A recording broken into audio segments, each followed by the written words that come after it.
तो ओम सच्ची जनवाणी नमः चैनल पर आपका स्वागत। आर के त्यागी गाजियाबाद, नमस्कार। वीडियो को शेयर करें, लाइक कमेंट करें और चैनल को सब्सक्राइब करें, जिससे हमारी मदद होती है, चैनल का विस्तार होता है।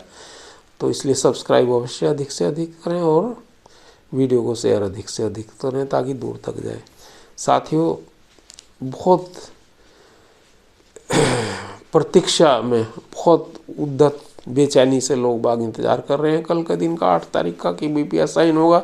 और पेंशन्स तो इसलिए कि उन्हें एक्सग्रेशिया की एक छोटी मोटी जो भी अमाउंट मिलेगी वो, और कुछ ये भी पता सुनने में आ रहा है कि हो सकता है उस पर डीए हो जाए, तो वो तो इसलिए। और बाकी जो इन सर्विस एम्प्लॉयज़ हैं उनका 17% का इंक्रीज़ है, जो एक बड़ी इंक्रीज़ है, आज तक कभी हुई नहीं है और किसी स्ट्राइक और बिना किसी उसके हुई है इंक्रीज़।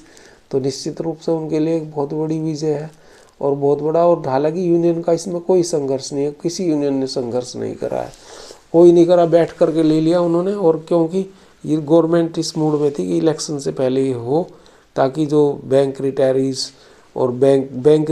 और बैंकर्स जो हैं, जो सर्विस में हैं, उनके करीबन वो 2 करोड़ लोग वोटों को प्रभावित करते हैं। कैसे? ऐसे कि 15 लाख बैंक रिटायरीज़ और सर्विस वाले हैं, 15 से ऊपर हैं, 16 के करीब हैं। 16 में से 1.5 लाख फैमिली पेंशनर के करीब हैं, तो 14 उनके स्पाउस हो गए, 14 लाख, 15 और 14 29, और उनके बच्चे और उनके स्पाउस, तो ये कितने हो गए? 32 तिया ये हो गए 95-96 लाख हो गए। और 96 लाख का उनके जो निकटतम संबंधी है, 1-1, 2-2 अगर उसके लगाएं तो पूरे 2 करोड़ बैठते हैं। तो इन 2 करोड़, और गवर्नमेंट बहुत सी जगह 1000, 2000 और 500 और 100 वोटों से ही हार जीत का फैसला होता है, 1000 से ही होता है। तो 2 करोड़ बहुत वोट होते हैं देश के अंदर। मेरे ख्याल से 96 करोड़ वोटर या 95 करोड़ वोटर हैं टोटल। तो 2 करोड़ तो करीबन कितना होगा, 3% के करीब जा कर के बैठता है। तो इतनी बहुत बड़ी वोट होती हैं। तो और वो भी जबकि पूरे हिंदुस्तान में बिखरे हुए हैं, वो सब हर सीट को प्रभावित करते हैं। तो एक गवर्नमेंट का तो ये था, इसलिए इन्होंने जल्दबाजी करी, इसलिए बड़ा पैकेज दे दिया उनको। लेकिन रिटायरीज को नहीं दिया, उन्हें कंसोलेशन दे दिया जाए, रोटी की जगह एक टुकड़ा दे दिया गया हो, ताकि भाई इसमें संतोष करो। लेकिन उसमें संतोष संभव नहीं है, उसमें संतोष करना। भाई जो अदर बाकी लोग जो रिटायरीज हैं, जैसे रिजर्व बैंक है, नाबार्ड है, गवर्नमेंट सर्विसेज हैं, हमारा जिनकी गवर्नमेंट सर्विस का रिप्लिका है हमारी पेंशन स्कीम, और रिजर्व बैंक का रिप्लिका है रिजर्व बैंक पेंशन स्कीम का, तो उसके आधार पे जो वहाँ हुआ वो हमारे यहाँ होना जरूरी है। अवश्य हम भावी कोर्ट केस भी लगे हुए हैं और बातचीत हम लगातार करते ही रहे हैं। आज भी हमारी एक मीटिंग थी भारतीय मजदूर संघ में, लेकिन वो किसी वजह से कैंसिल हो गई और शायद 1-2 सप्ताह बाद होगी। पर पहले हमारी पिछले हफ्ते हुई थी एक मीटिंग, और उसके बाद ये लोग जो सारी लीडरशिप थी वहाँ भारतीय मजदूर संघ की, हम 5-4 लोग हम थे। और वो फिर बाद में डॉक्टर भगवत कराड़ स्टेट फाइनेंस मिनिस्टर के पास गए थे, वहाँ उन्होंने मीटिंग की और सब मुद्दे रखे, पेंशन अपडेशन और दूसरे मुद्दे जो भी उन्हें, तो उनसे बात हुई। तो तमाम मुद्दों के बारे में हम चर्चा कर रहे हैं और हम लगातार सोच रहे हैं कि भाई इसमें कुछ हल निकले। पर हमारे ज़्यादातर साथी हमें फ़ोन कर कर पूछ रहे हैं, वो खुश हैं कि एक्सग्रेशिया मिल रहा है, वो एक छोटी सी अमाउंट, लेकिन वो ये ना कि जो मिल जाए वही सही, जब नहीं मिल रहा। पर हम तो लगातार संघर्ष करते रहते हैं और हमारे एक्टिविस्ट साथी बहुत सारे जो संघर्ष में लगातार लीन हैं और लड़ाई कर रहे हैं इस सब में।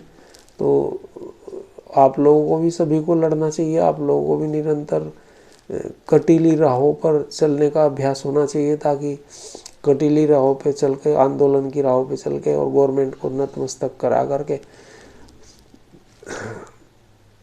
अभी हमने धरने भी लगाए थे। एक धरना हमारा किसान आंदोलन के कारण जो है दिल्ली के हालात इन्होंने ख़राब माने और वो परमिशन कैंसिल कर दी थी 22 तारीख वाले का, आईओ पार्क के नेतृत्व में जो लग रहा था, और बहुत बड़ा धरना था। और 4 तारीख में IBRWA के नेतृत्व में सफल धरना लगा था बड़ा, और वो सब हमने फाइनेंस मिनिस्टर को गए हैं वो सब मेमोरेंडम, आईओ पार्क ने भी भेजा अपना और हमने भी भेजा, IBRWA के नेतृत्व ने भी। और हमने फाइनेंस मिनिस्टर से मिलने का समय भी मांग रखा है, लेकिन अभी नहीं रहा, पर फाइनेंस मिनिस्टर को हमारा मेमोरेंडम जरूर चला गया होगा। और लेटर, मैसेज, मेल, सब कुछ, फ़ोन कॉल, सब ये सब होते रहते हैं, चलते रहते हैं। तो जितना भी होगा जैसे, और इसी का प्रेशर इनको ये पड़ा जब इन्होंने देखा कि गवर्नमेंट ने किया डिससेटिस्फाइड हैं बैंकर्स, रिटायर्ड बैंकर्स, तो इन्होंने एक्सक्रेशिया लेकर के आ गए इलेक्शन से पहले कंसोलेशन प्राइज जिसे कहते हैं, कंसोलेशन अमाउंट। पर हम इससे संतुष्ट बिल्कुल नहीं है। और इन्होंने ये नहीं देखते बैंक के जो है 95 से लेकर 98% तक बैंक रिटायरीज और बैंक सर्विस वाले बीजेपी के वोटर हैं, आरएसएस के प्रभाव में, नेशनल इश्यूज को लेकर के। और हो सकता है पश्चिम बंगाल और केरल में कुछ कम हो या ना हो, उनकी मैं वहाँ की बात नहीं करता, लेकिन बाकी स्टेट्स में तो ऐसा ही है जो मैं कह रहा हूँ।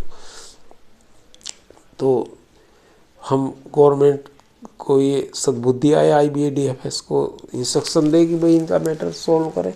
हमारे मैटर मुख्य रूप से पेंशन अपडेशन का RBI लाइन्स पर, स्पेशल अलाउंस फॉर पेंशन और ग्रेजुएटी का रिट्रोस्पेक्टिव फैक्ट से 11/2012 से, और जो हमारा हेल्थ इंश्योरेंस है at bank cost as per Khandelwal committee as per 24/2/2012 का जो लेटर है DFS का, उसके अनुसार हमें मिलना चाहिए और बैंक की कॉस्ट में मिलना चाहिए, जैसे भी दूसरे बाकी डिपार्टमेंट्स में है। और भी हमारे इशूज़ हैं, ग्रेजुएटी के 2 इशूज़ हैं, ALC DLC के अनुसार 26 दिन और DA उसमें मिलना, और 45 डेज आफ्टर 30 ईयर्स सर्विस, और ALC DLC के डिसीजन है उसमें। और एक हाई कोर्ट ने भी, तेलंगाना हाई कोर्ट ने शायद 26 दिन का कंफर्म करके दिया। दिल्ली हाई कोर्ट में हमने केस लगा रखा है जिसको 8 महीने इन्होंने लेट कर दिया। और पेंशन अपडेशन और स्पेशल अलाउंस का एक केस, और ग्रेजुएटी एनहेंसमेंट का भी है 20 लाख का, 1/16 से।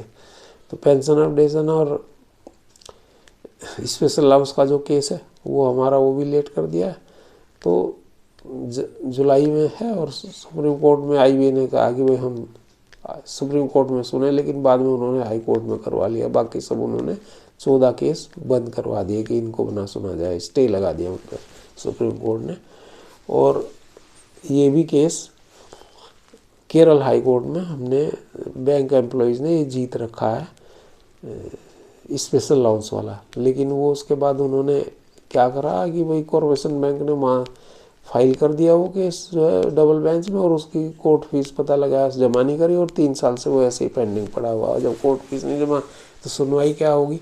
तो ये सारी चीज़ सुप्रीम कोर्ट में सुनवाई होनी चाहिए इनकी, और तत्काल 2-1 साल के अंदर, या 6 महीने, साल भर, 6 महीने 2 महीने के अंदर डिसीजन आने चाहिए इनके, चूँकि बहुत साल हो गए, 5-5, 7-7 साल हो गए इन केसेस को। सिंगला जी वाला केस 2008 से लगा हुआ है, 2 बार हाई कोर्ट में रिजेक्ट हुआ था, क्योंकि जब वो RBI अप्रूवल के हिसाब से था, बाद में RBI ने अप्रूवल वापस कर ली थी, तो इसलिए वो केस वहाँ रिजेक्ट हो गया था। और फिर 2016 से 8 साल हो गए, 24 हो गया, सिंगला जी ने यहाँ केस लगाया, वो बाद में एक्सपायर हो गए बेचारे, और फिर एसोसिएशन टेकअप कर रही है उस केस को। तो ये स्थिति है। बाकी कल जो भी रिजल्ट आता है कोई वो बताते हैं, वो कल हम आपको शेयर करेंगे, बताएंगे सब चीज़, डिटेल्स सब चीज़ों की, सेटलमेंट की भी, और इसकी भी 2-4-5 वीडियो उन पर हम बनाएंगे। धन्यवाद साथियों, नमन।